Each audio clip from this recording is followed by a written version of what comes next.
Welcome to Lab Life with the Air Force Research Laboratory. Hi, I'm Michelle. And I'm Kenneth. Today we're sitting down with Carrie Ann Hobbs, who's a rocket scientist for the Air Force Research Laboratory. She's a marathon runner who worked on a system that prevents jets from colliding with the ground and can't wait to see a Martian sunset.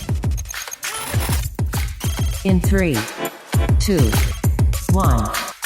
Carrie Ann, welcome to Lab Life. Thank you. Thanks for inviting me. I'm excited to kind of help you guys kick this off. We're excited to have you too.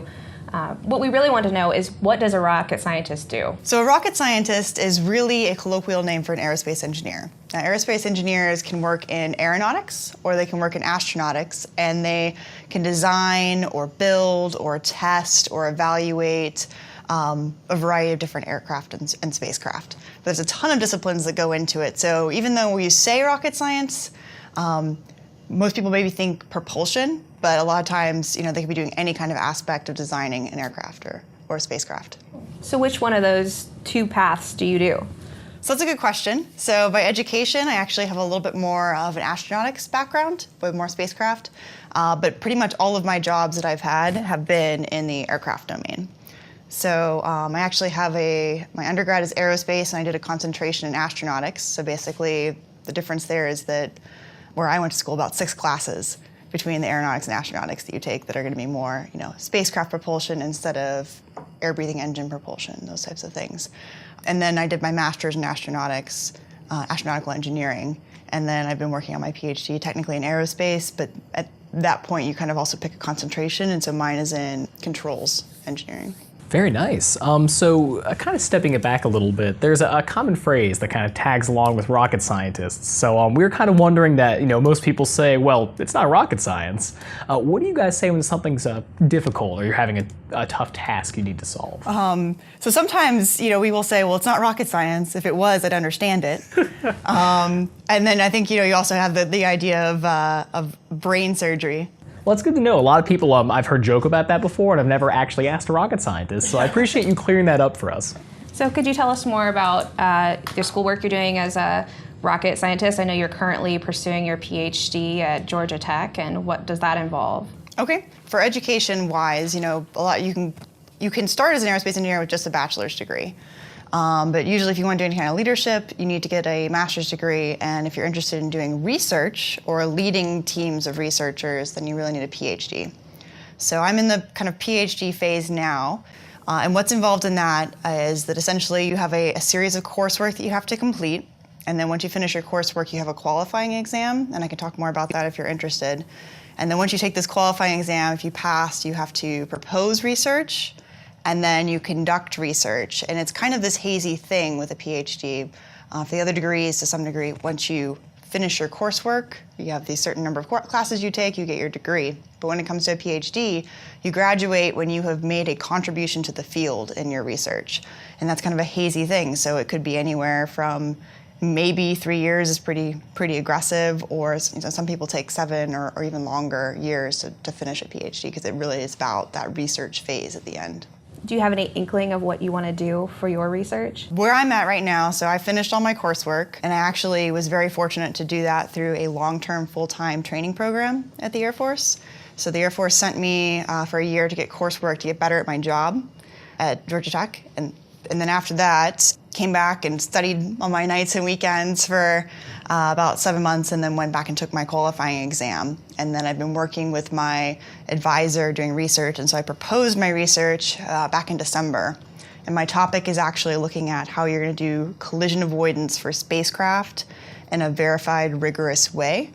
And I'm looking at a very specific class of spacecraft maneuvers, and I'm looking at, can you use a set of trajectories and be able to decide between them on board versus trying to create a very specific maneuver for that scenario to kind of help speed it up. Because when it comes to spacecraft, the computing that's on there is going to be way older than what you have on your computer, because it has to be rad hardened, it has to be able to survive the vibration environment on launch, it has to be able to survive a lot of things. So you've got limited memory and limited processing power. So you want to be able to design a maneuver set you can actually upload on that computer equipment.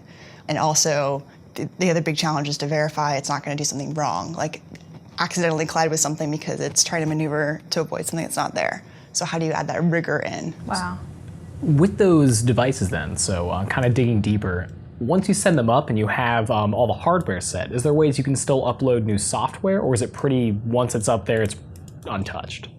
So it's not completely my expertise area, so I don't want to dive too. I know that you can upload some changes to the software. Of course, you can't change the hardware, and so once things start failing, then you have to adapt to that because you can't go up and change it. Versus the aircraft, when it's down on the ground, you can swap things in and out, right? So you can do some modifications to software while it's up there, but I'm mostly looking at this kind of from what we call basic research. So I'm thinking about if we were to design a new type of spacecraft and we want to have it have a collision avoidance system that's very rigorous, it can deal with a lot of contingency situations, then how might you do that kind of if you started back at the drawing board? So the technology, a lot of times that we work on in basic research in the Air Force, it might go on to something in sometimes maybe 20 years from now. Maybe sooner. Absolutely. I mean, I'm thinking about all the future space movies that wouldn't happen because there would be no disasters because you've designed this software to make sure they don't, collide with an asteroid or a piece of space junk. That sounds fascinating. Well, you did touch on that you're pursuing your PhD while being employed by the Air Force. How has the Air Force helped you accomplish that? Well, I think first of all, being able to get to the stage that I'm at now wouldn't have been possible without the Air Force.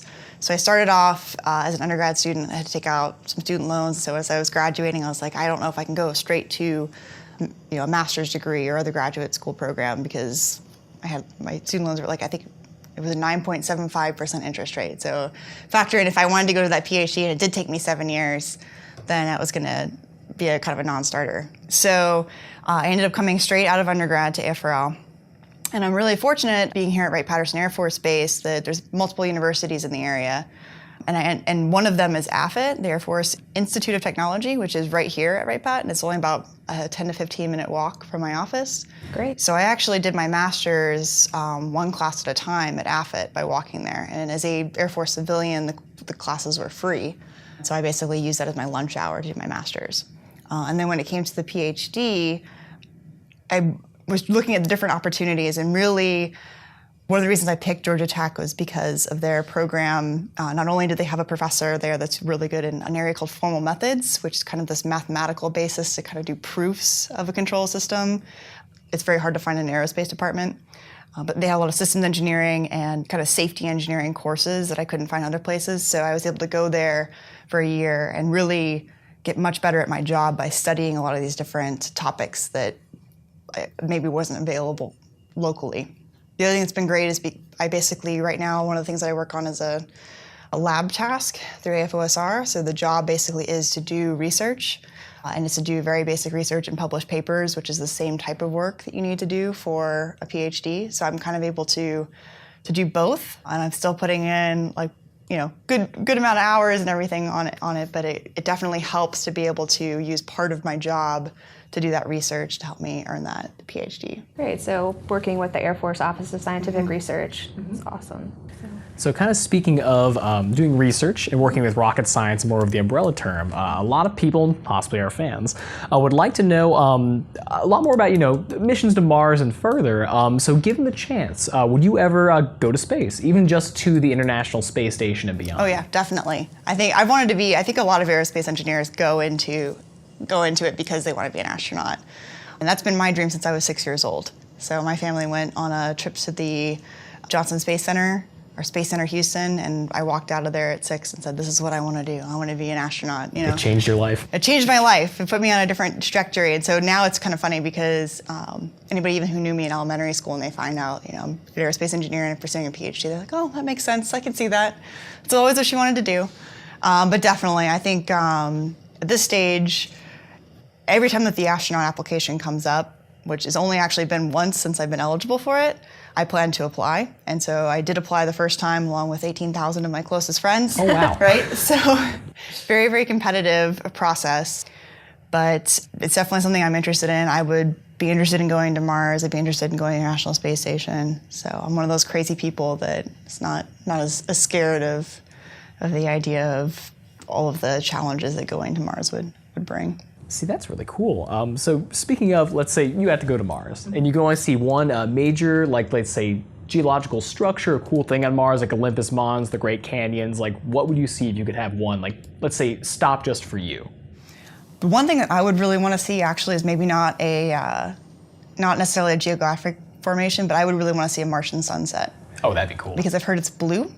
And there's been some pictures that come out and it looks kind of blue, which it's just kind of cool to me that, you know, we're on a blue planet and we have a red sunset, and this is a red planet with a blue sunset. And I think that would be what I would want to see the most. And if you put that on Instagram, I mean, the amount of hits you can get. Right? That'd be pretty amazing. Like the other thing that I would want to see is I'd want to see Earth in the night sky. Absolutely. Oh, wow. That'd be sweet. And kind of touching back on what you mentioned earlier then, so it's a pretty rigorous process to be vetted to be an astronaut. Do you know what exactly goes into that, or at least what, like, did they talk to you last time? Like, hey, you didn't make it this time, this is what you should do to get along further? I wish they gave me, you know, something more than I heard they used to send out postcard rejections to people who applied, but I only got an electronic one and it was just, sorry, you didn't make it. So in order to apply, you need to have at least a bachelor's degree in engineering or biological science, or some kind of physical science, computer science, or mathematics. And then you need either 3 years of experience or you could potentially have a PhD. But there's other things that are on there that help. So they'd like to see pilot experience. And so even though I haven't finished my pilot's license, I put my few hours that I had on there. But I guess if you have 1,000 hours of jet experience, then that really helps. I don't know that I will ever have that, but I think I've heard that it helps if you have any kind of medical background, if you have geology experience, and I know people who have volunteered with USGS to kind of get that experience. I know people who have gone and done scuba certification, because that apparently helps on there. And then I think the other big thing is just staying very physically active. So for me, I started running half marathons and marathons to be able to give myself a goal to continue to stay very physically active. And so I set a goal to run 50 of them, one in every state, because I figure it'll take me a while to finish that, and then it keeps me running. Kind of a lot that goes into it, but those are some of the things to think about, I guess. Wow. Running to get to space, that's a new one. That's pretty awesome. So it sounds like you really are trying to make yourself competitive. Yes. So next time around, you're going to be ready for it. Yeah. Yeah, you're going to get that Instagram shot of the blue sunset. That would be I'm great. waiting for it the second it happens. Because we follow you on Instagram at Rocket Sci Barbie, and we've noticed that you have a fascinating collection of photos and drawings that you do. We watched some kind of time motion captures of you drawing ideas around physics and flying. Could you talk to us about that a little? One of the things that I found out as I was doing my PhD especially is that to deal with the stress, because when I was doing the PhD too, doing my coursework, I had to take 4 or 5 classes a semester, which doesn't sound like a lot, but in grad school, most people take 2. I tried to make it a little bit more fun by actually drawing some of the lectures and making it more interesting. And then as I was going through my notes, I was like, these are really kind of cool. I wonder what I could do with this. And so I've been slowly redrawing parts of them and doing those kind of time capture drawings that I've been posting online. But I also found I started painting again, and that was a really good way to kind of relax and to kind of become centered again when I was spending so much time studying. To do something, use the other side of my brain versus the logical side. So some of the stuff that's up there, I think, are some drawings and paintings from that. And I think one of those paintings that's up there is of a blue Martian sunset. Oh, nice. And that's something that I think a lot of, at least engineers, I come from an engineering family, may struggle with. So how do you stay on top of time management when you're in school doing work and a multitude of other things? So it's kind of funny because I've had people ask me, how do you do it all? And honestly, I kind of run an optimization algorithm all the time in my brain. And I will just not go do something if it's going to take a certain amount of time. There's a cost associated with everything, every activity that you do. And there's a reward associated with everything that you do. And so I basically have that constantly running. So I'm like, okay, well, how long is this activity going to take? You know, what am I going to get out of it? A lot of things I think of as being very productive. I see things like, you know, I have to go exercise. If I set a goal to run a marathon, then I know I have a certain amount I need to do. It helps me to stay relaxed. It helps me to prepare for whatever goal or race that I have coming up. I'll make sure that if I'm going to the grocery store, I'm going on the way to something or on the way back from something to kind of save that time. So it's very much a constantly trying to figure out, okay, what do I do when? How much time does everything take? How do I schedule it all for maximum efficiency? That's amazing. Yeah. And so, you know, you have this algorithm to see what will give you the most reward. So just touch on that a little bit. work is a big part of your life still. So what is one of the most rewarding things that you've had the opportunity to work on in your career? I think one of the more rewarding projects that I've done, and what's actually kind of come to influence my PhD research in doing collision avoidance, was the automatic air and ground collision avoidance systems that AFRL developed. So I hit the first project lottery when I started at AFRL. So here I come straight out of undergrad. I'm working in a simulation branch where we're simulating a lot of different automated technologies, from automated aerial refueling to, in particular, the automated ground collision avoidance system. So I initially started off as just kind of helping to put some of that technology that was being developed into our simulators so that pilots could come in and evaluate it. And I found it really interesting and asked if I could get more involved. And I ended up kind of taking on different parts of it, from evaluating the documents that came back, actually helping to write some of the requirements, analyzing the requirements, going out to flight test and watching them flight test it, getting to then sit in on some of these meetings where they're making these design decisions, especially in the air collision avoidance system. Are we going to have both aircraft running algorithm? Are we, is it going to be a one-ship design? How are we going to make these big conceptual design decisions on it? And so what this program actually did, there's a couple of different phases. The first one was a ground collision avoidance system, and basically it's designed for fighter aircraft. Initially, one was the first one they put it on was the F-16, and what it does is it has a digital map on board, and it compares kind of where the state of the aircraft is. So where is it going? Where is it at? How fast is it going? What angle is it at? Those types of things, to this digital terrain map. And it projects this maneuver out in front of it. And so this maneuver is a roll to wings level. So if you're inverted, you're upside down, it'll roll you to wings level first. And then it does a 5G pull maneuver to pull the aircraft away. So it's projecting this maneuver that kind of looks like a kind of a line and an arc out in front of the airplane against this map. And if they detect that a collision is going to happen, this 3D map that's got basically these pinpoints of like how high the terrain is at different points, and then it will engage the maneuver and it will pull the aircraft up and save the pilot. And the reason that they did this is because it's kind of a category that depends on how you categorize it, but there's this class of accidents called controlled flight into terrain. And there's also gravity-induced loss of consciousness, or GLOC, that sometimes is included in, sometimes not.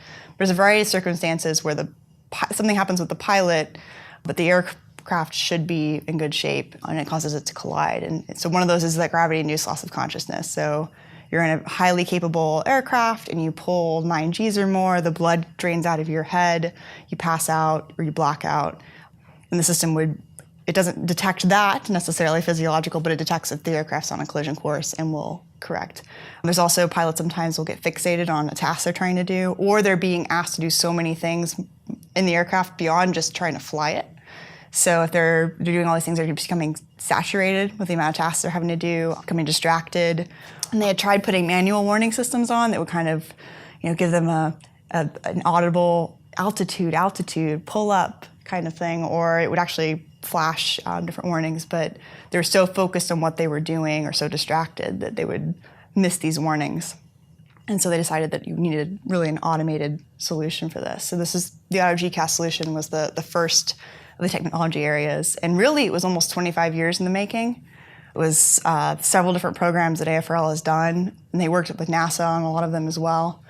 And it really kind of came down to certain technology being available. And I think one of the big things that happened was in 2000, they did a space shuttle mission, and they did radar topography of the Earth, and that's some of the data that they're using to get this 3D map to do the collision predictions. And then the other program is the automatic air collision avoidance system, and so it's looking at 2 aircraft that are on some kind of trajectory where they're going to collide, and then they have a series of different maneuvers that they can select from to be able to automatically avoid. And so both of these have been flight tested and developed to a pretty high TRL level, or technology readiness level. And so the AutoGCAS, the ground one, was deployed on all the F-16s that have digital flight control computers, so anything that's been built pretty much after 1988, so since I've been alive.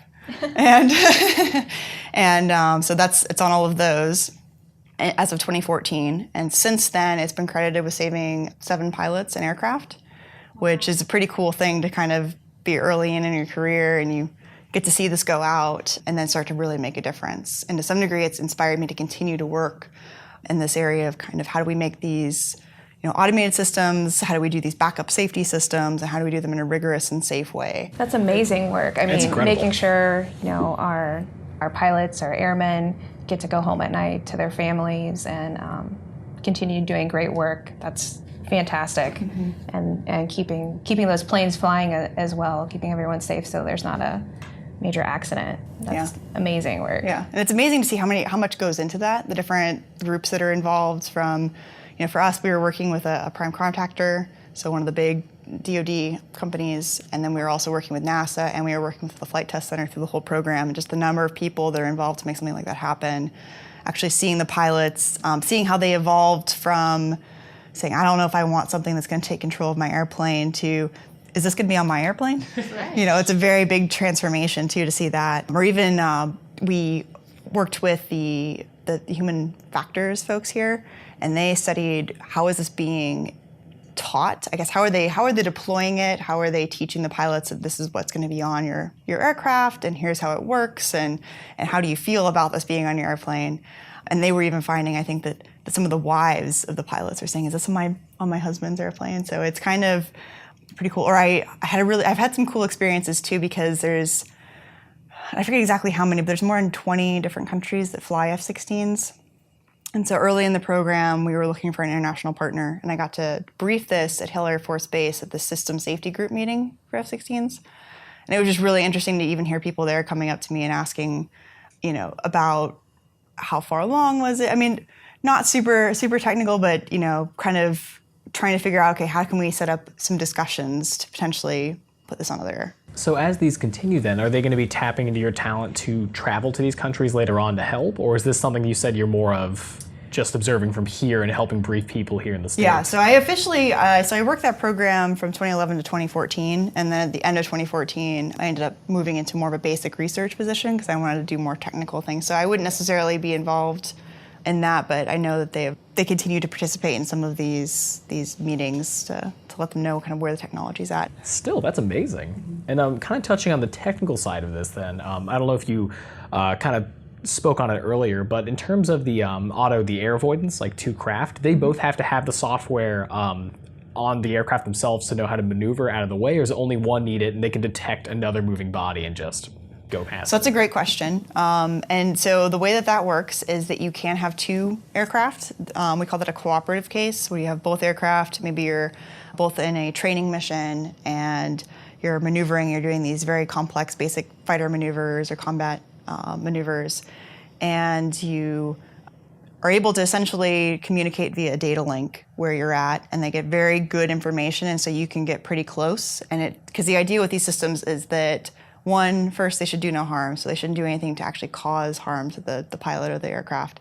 Two, they shouldn't interfere, so they should be able to fly in the canyon, they should be able to do their basic maneuvers without it turning on, and then it should prevent the collision. So if you have a cooperative scenario, then you can get a little bit closer to each other. But there's other ways that you could detect the aircraft as well. Like you might be able to pick it up on your radar, and then it just assumes that the other aircraft's pretty much going to do what it's going to do, but it's going to have more uncertainty associated with it, so you're going to maneuver a lot further away than you would with a cooperative aircraft that you're trying to avoid. So it can do both. Okay, gotcha. So at least we do follow the laws of robotics, though. So make sure to keep the pilot safe. Go with that. It's funny how much I've actually seen the laws of robotics that come up in conferences. That's amazing, though. Yeah. How do you? What are these for automated systems? What are these laws, and how do you encode them for safety of systems? That makes sense. And the only other question I had then in terms of kind of the technical work with the auto GCAS, you mentioned that after it does the 5G pull, saves a pilot from hitting the ground. How long will it coast if let's say they blacked out? Like, will they? I don't know really how long it takes for them to wake up. Will it just wait until they take manual control again, or? So I think theoretically it might just keep bouncing them up. But part of the reason that they picked a 5G pull is that it's aggressive enough to get you out of the way, but it's not so aggressive that it would cause a pilot to pass out or that someone couldn't recover during that. So that's kind of why they picked the 5G in the first place. So yeah, I think it would probably, theoretically, like I said, keep going. That makes sense. And I'm kind of branching off from there then. So you mentioned you did a lot of work from 2011 to 2014 with these systems. What's some of the stuff you're doing now outside of your PhD work here on the base? So here on the base, so part of my research is doing kind of the 6.1 basic research, where I am looking at verification and validation technologies for autonomous and complex system control. So it's a lot of research in can we do proofs, how do we design architectures of systems, so how do we lay out all different components and how they communicate and talk to each other in a way that's secure, how do we break down the analysis. One of the big problems that we have right now is when it comes to testing things, testing is extremely expensive, like tens of thousands of dollars an hour, and you can't test everything. So how do we do more upfront so we could maybe, part of it's going to be actually doing proofs on the control system from my perspective. Part of it is going to be developing different simulation techniques, developing different ways to analyze the system, and developing different ways to decide what test points are we actually going to look at, and really using test almost to validate the analysis. I mean, testing is still going to be there, but we can't scale it to test everything that we need to for an autonomous system, every possible scenario. So how do we do this better? And to bring it up a little, some of the work you're doing is related to space junk. And yeah, so part of it, and this is a part of the motivation for the research topic that I'm doing for my PhD.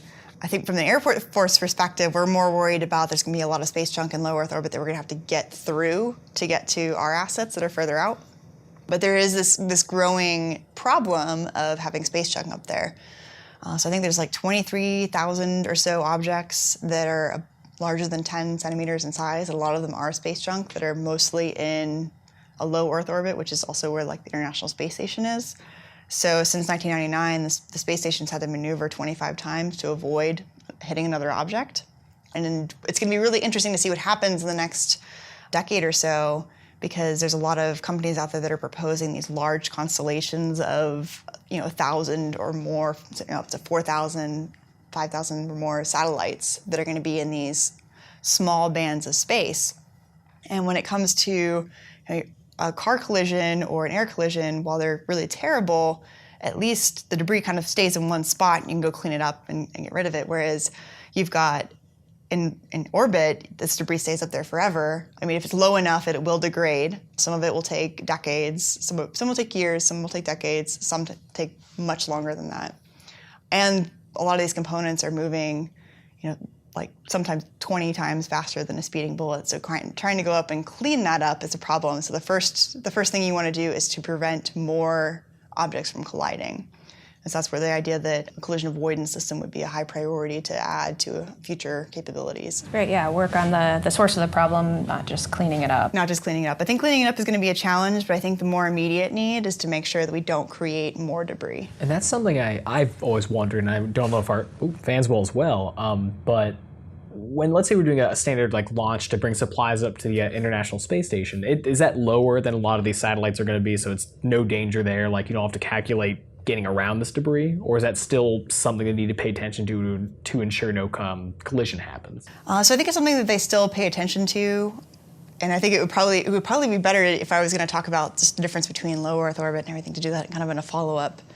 But I think, like I said, for us, for the Air Force's concern, is most of our stuff are out at geo orbit, so it's basically orbiting at the same rate that kind of the Earth's turning, and so they're out at that altitude, and so in order to get out to there, you would have to go through kind of all of these different orbits, and so plan a trajectory where you're going to avoid that. And then I guess too, if you had a satellite that was going to be closer, there are different altitude bands that you could put it at that are going to be less congested than others, and so you might pick that. But depending on what properties you want to do, how often you want to fly over the same area of Earth or whatever it happens to be, maybe a lot of competition for different altitudes, and then there might be some that have a lot more debris in them that you have to consider avoiding. Okay, so there is a level of there's safe bands we can fly through that are clearly monitored, so it's not just space stuff flying everywhere. Yeah, it's pretty well monitored, and they're working on technology to be able to monitor more and smaller pieces. Okay. And then a lot of satellites are also designed to be able to take a certain amount of impact from smaller satellites, or there's also micrometeoroids that are coming through that they have to protect against as well. But some of these larger pieces of debris, like the 10 centimeters, could take out your satellite's capabilities. So That makes sense, yeah. It always seemed like an interesting dance up there in space. I wasn't sure how it all linked together, but that makes a lot more sense. So we've learned a lot about what you do and kind of the path you're on.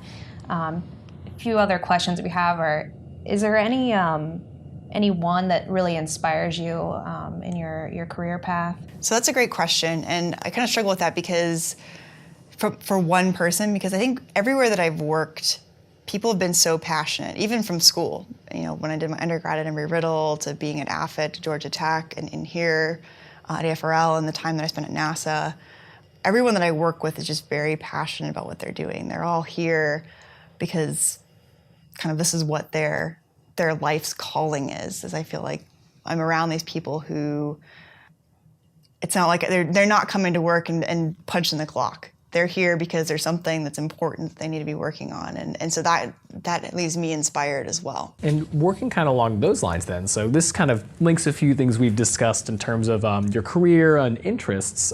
Going back to Instagram and a lot of things you post on your work, I know at your desk you have quite a few STEM Barbies. So I wasn't sure how that all began or like where the collection kind of started. I don't know if that was an inspiration for you or kind of something similar to what you touched on. So that actually kind of started as a joke. So my dad asked me what I wanted for Christmas, and I told him Rocket Science Barbie. Or actually, I think I told him Astronaut Barbie. And I didn't even know if there was such a thing. It was kind of, here I am in college asking for a Barbie, and it just seemed, it struck me funny. But sure enough, he went out and found it, that there was a 1994 Astronaut Barbie for the 25th anniversary of Apollo. Oh, wow. Comes with her own bag of moon rocks. And then they had one in the 80s, too, so he got me those. And then it just kind of went from there, where most of them became gifts. So I got the different military services. And then as I started, I put them on my desk at NASA, and I put them on my desk here at AFRL as well. And then it became, as new ones came out, people kept emailing me. So when in 2009, there was a remake of the 60s Astronaut Barbie that came out. And she actually has a bubble next to her head that says, "Yes, I am a rocket scientist," which is pretty cool. So I had a bunch of people emailing me, "Oh, you have to get this." So some of the other cool ones that have come out recently is in 2013, they had a Mars Explorer Barbie, really which cool. was pretty cool. They've been doing better with this too. There was there was a computer engineer Barbie that I also have on my desk, and Mattel actually consulted with Society of Women Engineers, and so she's, I think, one of the better representations. She's actually wearing some practical things, and she has serious technical stuff. Whereas there's been some other ones that I'm like, I don't know that you'd be seeing high heels in the lab with scientist Barbie, right? But they've had some really cool ones come out in the past year too. They had Katherine Johnson, who was featured in Hidden Figures, so there's a Barbie for her now, as well as Amelia Earhart, so those are on my desk too. And I've got all the military services, boot camp Barbie. I think the most recent one that I added was this year. They made a robotics engineer Barbie, which is pretty cool. She even comes with a little miniature robot that it's very similar to one that they're using in a lot of university labs around the country right now. So pretty cool. I find them kind of inspiring because it's this idea that Barbie has, and Barbie's very polarizing, but one of the mottos is, we girls can do anything. And I think that that's very true, is that I can come in, I can have a pink water bottle, and I can, have all my brightly colored accessories and be extremely competent at my job. Absolutely. And someday you could be that action figure of the woman that went to Mars as a rocket scientist with the Air Force. Maybe, but we'll see.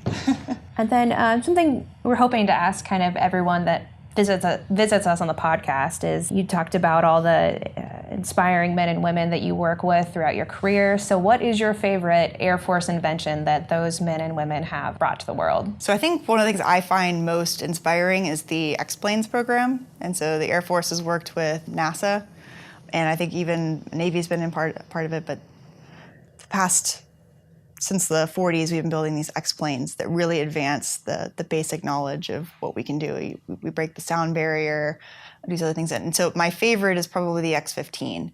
It was this manned hypersonic aircraft that a lot of the pilots got their astronaut wings. It developed a lot of technology that went into things like the space shuttle down the line. And Neil Armstrong was one of the people who piloted it. But it's just, that was kind of that's my X-plane. And I remember when I first moved here and went to the Air Force Museum and saw it in there, I actually kind of got chills because it's like, here's this thing that I've watched these documentaries, I've read all these things about, and it's just this really cool piece of engineering, and there it is right in front of you. So that's probably my favorite invention, but it's hard to kind of really pick one. And that's something I'm interested, since you touched on it. Since we're so close to the Air Force Museum here, it's literally like connected. Do you ever go there for inspiration, or if you just need to kind of zen out, just to stare at old technologies and just kind of be like, yeah, I'm building on the shoulders of these giants from here and like expanding what the Air Force has done? More I go just whenever anybody comes to visit, right? But I definitely went there. I've spent more than several full days at the Air Force Museum, walking around and seeing everything. I think most often I go when somebody comes to visit and they want a rocket scientist to give them a tour of the Air Force Museum. That makes sense. Yeah. So, Carrie Ann, we really want to thank you for your time. We've learned a lot about rocket science, Barbies. Yeah, Barbie's the Walls Robotics. Had no idea you guys actually brought that up, which is super cool. So. I mean, part of it is a joke, but still, it sparks that conversation of what are these rules, right? Yeah, absolutely. Yeah. So it was awesome having you out here. So I think the last thing for us then is just, is there anything that you want the fans to know, or any like inspirational advice you can give people trying to go down the same career path as yours? I think what I would tell people is that make sure that whatever you decide to pursue, that you're really passionate about it. So don't become an engineer because you think you're going to make a lot of money or something. And don't go into a specific type of engineering because you've heard it's easier, it's more, people are more successful, or there's more of them, there's more jobs. Go into the one that you're passionate about. And don't let things like money especially stop you, because there's a lot of assistance out there from graduate assistantships and school. There's a lot of support for STEM types of degrees and scholarships. And if it's something you're passionate about, then you're gonna enjoy coming to work, and you're gonna feel that inspiration every day. And maybe you'll be the coworker that's inspiring everybody else because you're so excited about what you're doing. Thanks. Perfect. Thanks for joining us today. If you'd like to hear more about what our scientists and engineers are working on at the Air Force Research Laboratory, check us out on social media, Twitter, Facebook, and Instagram at AF Research Lab. And stay curious, friends. Logging off.